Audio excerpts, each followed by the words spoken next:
So let's talk about our mouths. I know you're probably like, wait a minute now, don't get all up in my space. Yes, we're about to get all up in space because this is something that we need to talk about. So watch your mouth.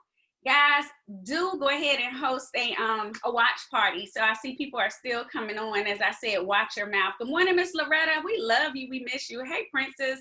Hey, Mom. Good morning, good morning, good morning, guys. Just go ahead, keep liking and sharing so we can get this thing going. And remember, we are now taking all of our messages and we are putting them on our YouTube channel, which is the Freedom by Design movement.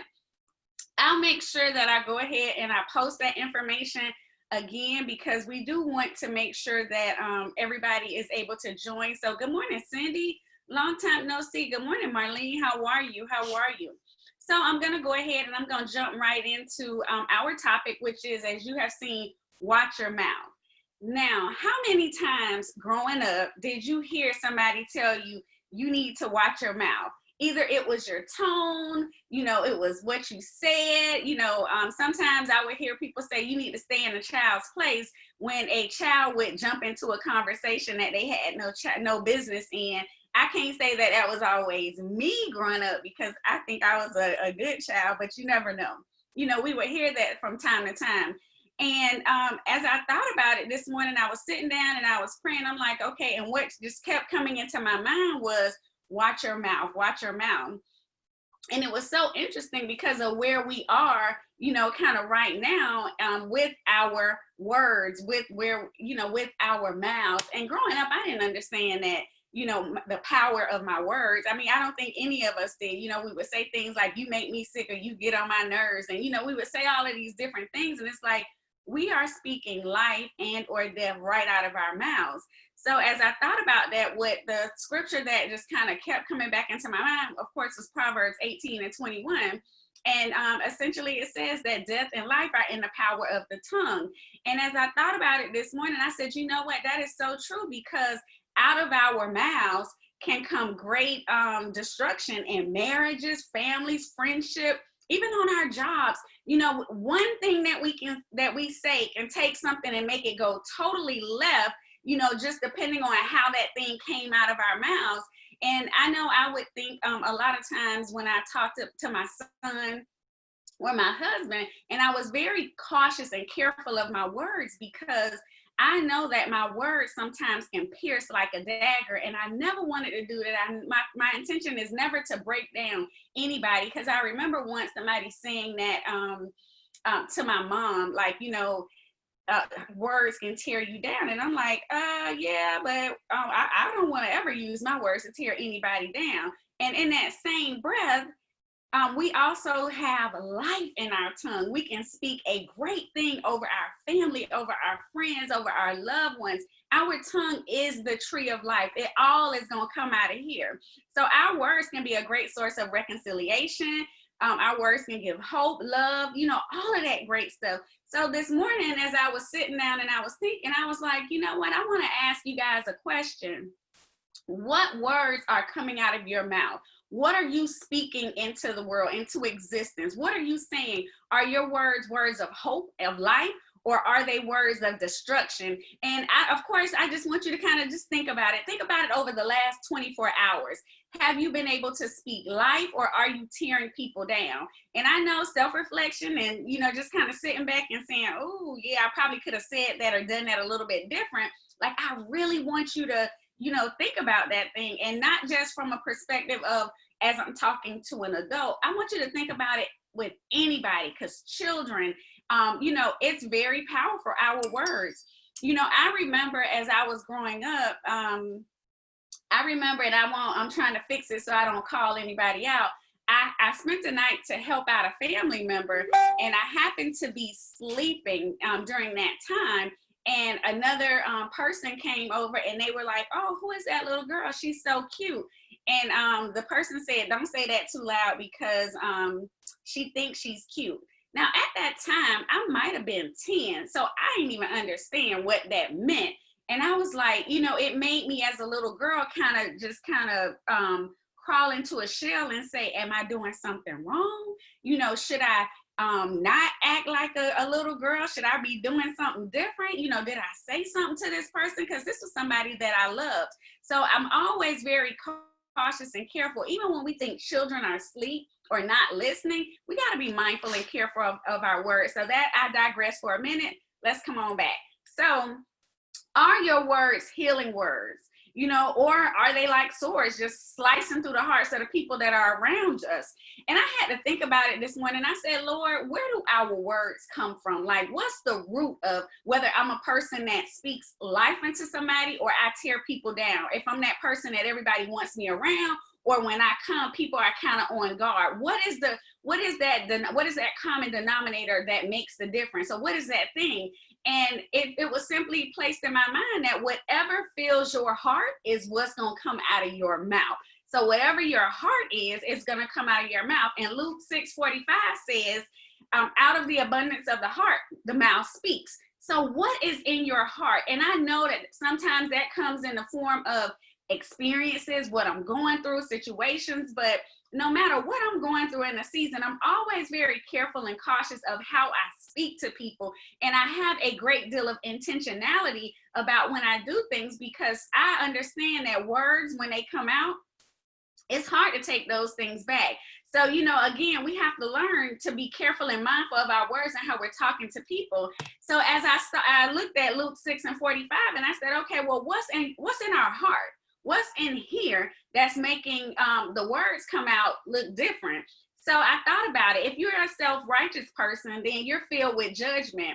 So again, we got to look at ourselves. If you're critical, then your tongue is going to be critical. If what's in your heart is critical, and you got to start digging back and saying, why am I feeling like I feel? Why are my words coming out like this? If you're ungrateful, then your tongue will be one that grumbles all the time. You'll always have something to say. Nothing is never enough, you know, because I'm not grateful. So again, but when your heart is filled with love, and these are the people I like to surround myself around, grace will come from your mouth. It'll look different, because if in my heart I'm faithful and then truthful things come out of my mouth. And I want to make sure that my tongue speaks the truth, but in a gentle way, because it's not always what we say. In fact, it's how we say it. You know, people can receive anything if you put it on the plate the way it's supposed to and serve it correctly. Now, if you throw it at them like you're an angry cafeteria worker, then it's going to look different. Also, if you have a trusting heart, then encouraging words are going to come out of your mouth. You're going to seek to lift people up. You're going to find the best in the individual, so you can focus on those things. You're not going to always identify and put a light on what's wrong with them. You're going to find that quality or those qualities within them that they can grow and they can flourish from. And then, yeah, we'll have to go back and fix some stuff, but you'll be an encourager. And if you have peace in your heart, then you have words of reconciliation, because that's what's going to come out of your mouth. And this morning, as I was getting ready for it, I was so excited, because I was like, you know, that goes back to me, to what's feeding me.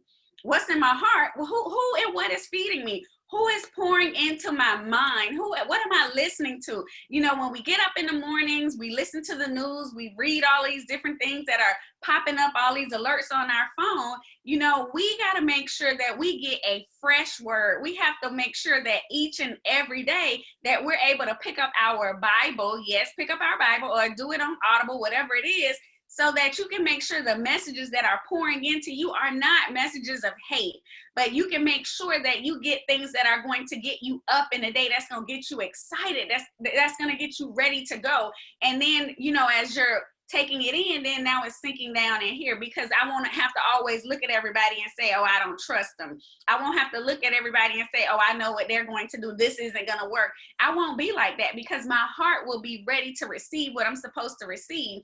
And, you know, a lot of times people will say, well, Trina, where do I start with that? What does that look like for me? Well, in order for us to find grace in our heart, I went and I was like, let me find a few scriptures or a few chapters in the Bible that will make it easy as a starting point. Because I know me, this year I was like, I'm just going to start reading from Genesis and go through. But that didn't work. I needed to have a deeper understanding. So this morning I'm going to say, you know, to find grace in your heart, so you make sure what's coming out of your mouth is appropriate, start with Matthew 5.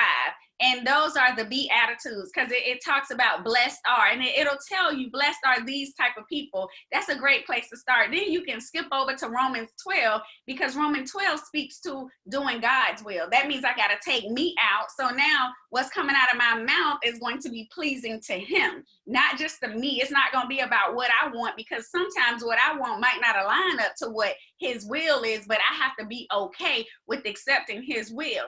Then we could jump on over to Corinthians 13, which is one of my favorite chapters, because that speaks to walking in love. You know, love is slow to anger. Love keeps no record of right and wrong. You know, love seeks the truth. And I know many of you have heard it during nuptials or wedding times. I know we have it hanging up in multiple places in our house.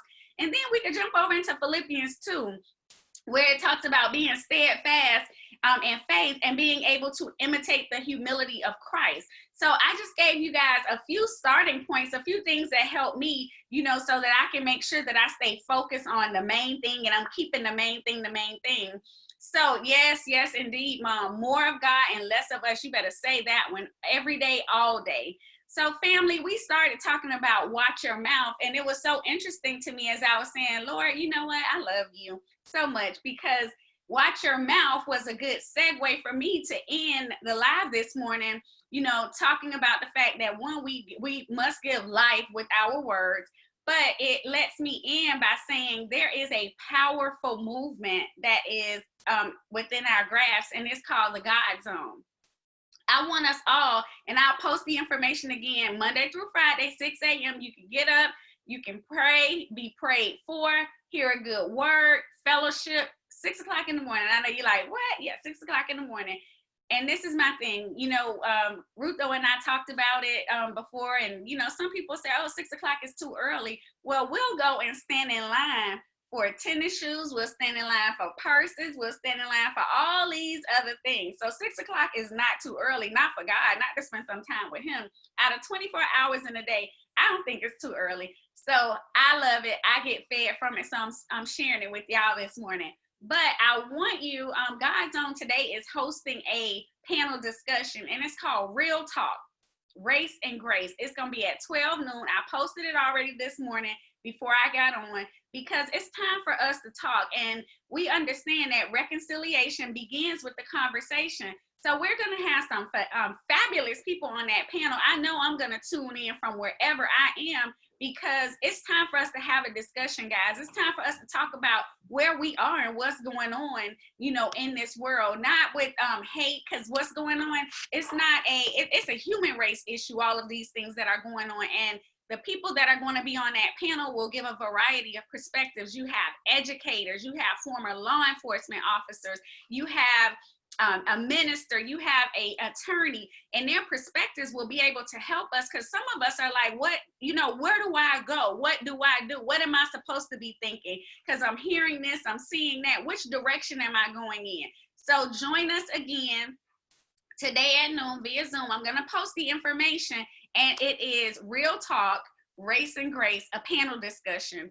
So it all begins, reconciliation begins with a conversation. So I want to make sure that you all are on. I look forward to seeing you. And remember, guys, we got to watch our mouths, because, you know, life and death are in the power of our tongue. So what is it that you're saying today? Where is your heart? What's coming out of your heart?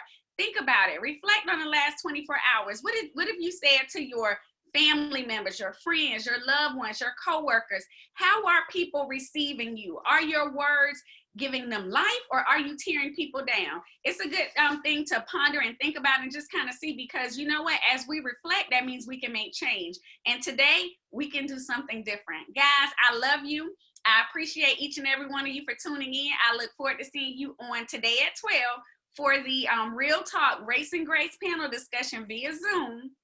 So download the app if you don't already have it, and jump on and just listen and hear, you know, what the panel is talking about. Take notes. I always take notes, because it lets me go back and kind of reflect and see what's going on and see what I can do different, and see kind of what's going on in my life and how it's applicable to me.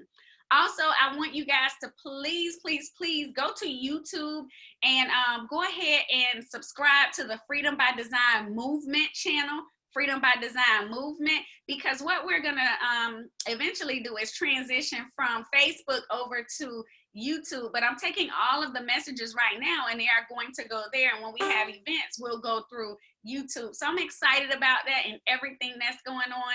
So happy Friday. It's Freedom Friday. And if you want your Freedom by Design gear, as y'all see, I'm sporting a pink and green this morning. Visit us at www.freedombydesign1.com and purchase your Freedom by Design t-shirt. We would love to see you representing the movement out and about in the world, because freedom is by design. It's by his design. I love y'all. Have a fantastic Friday, and I will see you this afternoon, and I'll see you back here on Monday. God bless you guys. Have a great day. Bye-bye.